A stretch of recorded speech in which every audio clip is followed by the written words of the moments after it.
আমাদের থেকেও এটা আমরা এর আগেও স্পষ্টভাবে বলেছি, এখনই রাজনৈতিক দল খোলার কোনো অভিপ্রায় আমাদের নেই এবং এই অন্তর্বর্তীকালীন সরকারে যারা আছেন কারোই ক্ষমতার অভিলাষ নেই।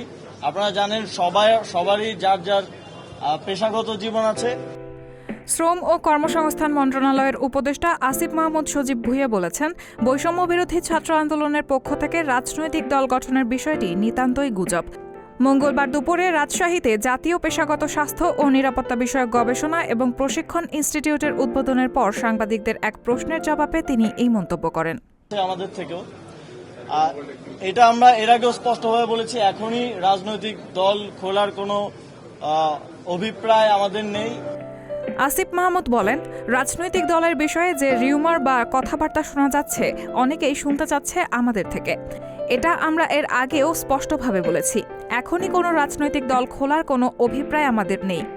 এই অন্তর্বর্তী সরকারে যারা আছেন তাদের কারোরই ক্ষমতার অভিলাষ নেই। সবারই পেশাগত জীবন আছে, সবাই সেখানে ফিরে যেতে চায়। কিন্তু দেশের মানুষ একটা অভ্যুত্থানের মধ্য দিয়ে যে দায়িত্ব এই অন্তর্বর্তী সরকারকে দিয়েছে সেটি যথাযথভাবে পালন করে মানুষের আশা আকাঙ্ক্ষার প্রতিফলন ঘটিয়ে একটা নির্বাচনের মাধ্যমে গণতান্ত্রিক সরকারের কাছে ক্ষমতা হস্তান্তর করাই আমাদের লক্ষ্য।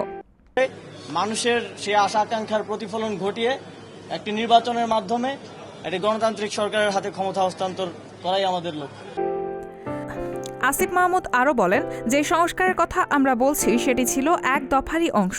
শেখ হাসিনা সরকারের পতন হয়েছে অভ্যুত্থানের মধ্য দিয়ে, কিন্তু এক দফার যে মূল অংশ ফ্যাসিবাদী ব্যবস্থার বিলাপ, সেই ব্যবস্থার বিলাপের জন্য যে সংস্কারগুলো অত্যাবশ্যকীয় সেগুলো করার উদ্যোগ নেওয়া হয়েছে এবং এটা জনগণের ম্যান্ডেটের ভিত্তিতেই হয়েছে।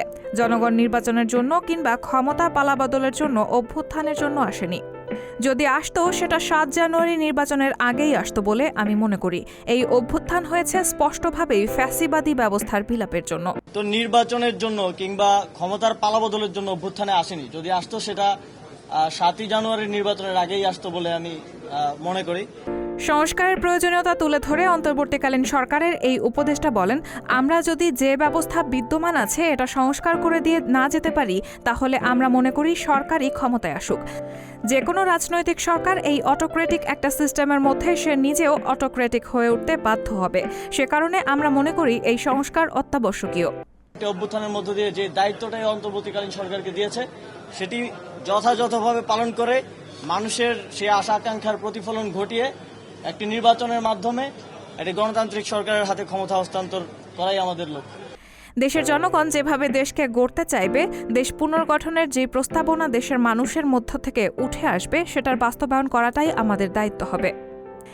এই সংস্কারের কাজ এগিয়ে নিতে রাজনৈতিক দলগুলোর মতামত নেওয়া হচ্ছে বলেও জানান উপদেষ্টা আসিফ মাহমুদ। তিনি বলেন, রাজনৈতিক দলগুলোর সঙ্গে ইতোমধ্যে বসা হচ্ছে। প্রধান উপদেষ্টার বিশেষ সহকারী মাহফুজ আলম আছেন, তিনি এবং মাননীয় উপদেষ্টা আদিলুর রহমান খান এই দুজনের নেতৃত্বে আমাদের একটি টিম করা হয়েছে। তারা রাজনৈতিক দলগুলোর সঙ্গে রেগুলার বেসিসে বসছেন। অফিসিয়ালি বসার বাইরেও আনঅফিসিয়ালি যোগাযোগ রাখছেন, যাতে আমাদের মধ্যে কোনো প্রকার ভুল বোঝাবুঝির সৃষ্টি না হয়। দেশ পুনর্গঠনের এই যাত্রায় রাজনৈতিক দলসহ সব স্টেক হোল্ডারদের নিয়ে এগিয়ে যেতে পারি সেটা আমরা নিশ্চিত করব। গার্মেন্টস সেক্টরে অস্থিরতা প্রসঙ্গে আসিফ মাহমুদ বলেন, রোববার থেকে আজ মঙ্গলবার এই সময়টাতে কিন্তু গত সপ্তাহের তুলনায় যেই আনরেস্ট ছিল সেটা 5 থেকে 10% নেমে এসেছে। কিছু কিছু জায়গায় খুব স্পেসিফিক 2-3টা কারখানায় এখন আনরেস্টের মতো সিচুয়েশন আছে। সেটাও আমরা মনে করি দ্রুতই প্রশমন হবে।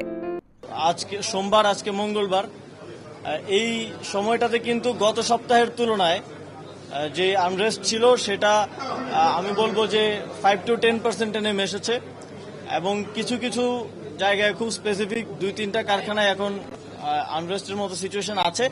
সেটাও আমরা মনে করি দ্রুতই প্রশমন হবে। এবং দেশের বিভিন্ন স্থানে সমন্বয়করা মতবিনিময় সভা করতে গিয়ে তোপের মুখে পড়া নিয়েও প্রশ্ন করেন একজন সাংবাদিক। জবাবে আসিফ মাহমুদ বলেন, অভ্যুত্থানের পর আমি এবং উপদেষ্টা নাহিদ ইসলাম সরকারে এসেছি। আমরা আমাদের যে দায়িত্ব সেটা পালন করছি। যারা এই অভ্যুত্থানে ছাত্রদের পক্ষ থেকে নেতৃত্ব দিয়েছেন তারা মনে করছেন দেশ পুনর্গঠনের যেই লড়াইটা সামনে আছে সেই লড়াইয়ে দেশের জনগণের আশা আকাঙ্ক্ষার প্রতিফলন করতে হলে তো জনগণের কথা শুনতে হবে। সেই কারণে তারা সব জায়গায় টিম করে যাচ্ছেন এবং মানুষের কথা শোনার চেষ্টা করছেন। সেখানে কিছু পরিস্থিতির কথা আমি শুনতে পাচ্ছি। বিষয়টি নিয়ে আসিফ মাহমুদ বলেন, বাংলাদেশে এটা পুরনো কালচার। যে কোনো ভালো উদ্যোগকে বিতর্কিত করার জন্য কিছু মানুষ তো থাকেই। সমন্বয়ক পরিচয়ে অনেক ভুয়া, অনেকেই বিভিন্ন জায়গায় চাঁদাবাজি করছেন। যে দ্বিতীয় স্বাধীনতার পর কথা আমরা বলছি, তারপরই অনেকে চাঁদাবাজির মতো ঘটনা করছেন। আমরা মনে করি এগুলোর অবসান ঘটবে। আমাদের মধ্যে যে জাতীয় ঐক্য হয়েছিল তা থাকবে এবং তার মধ্য দিয়েই আমরা নতুন বাংলাদেশ গঠন করতে পারব। এর আগে প্রধান অতিথি হিসেবে উপদেষ্টা আসিফ মাহমুদ সজীব ভুঁইয়া জাতীয় পেশাগত স্বাস্থ্য ও নিরাপত্তা বিষয়ক গবেষণা এবং প্রশিক্ষণ ইনস্টিটিউটের উদ্বোধন করেন। অনুষ্ঠানে বিশেষ অতিথি ছিলেন শ্রম ও কর্মসংস্থান মন্ত্রণালয়ের সচিব AHM শফিকুজ্জামান। সভাপতিত্ব করেন কলকারখানা ও প্রতিষ্ঠান পরিদর্শন অধিদপ্তরের মহাপরিদর্শক আব্দুর রহিম খান। অনুষ্ঠানে বিভিন্ন বিদেশি সংস্থা, বিভিন্ন সরকারি বেসরকারি দপ্তরের কর্মকর্তা এবং আইন শৃঙ্খলা বাহিনীর ঊর্ধ্বতন কর্মকর্তারা উপস্থিত ছিলেন। রায়হানা মুন, সবার কথা।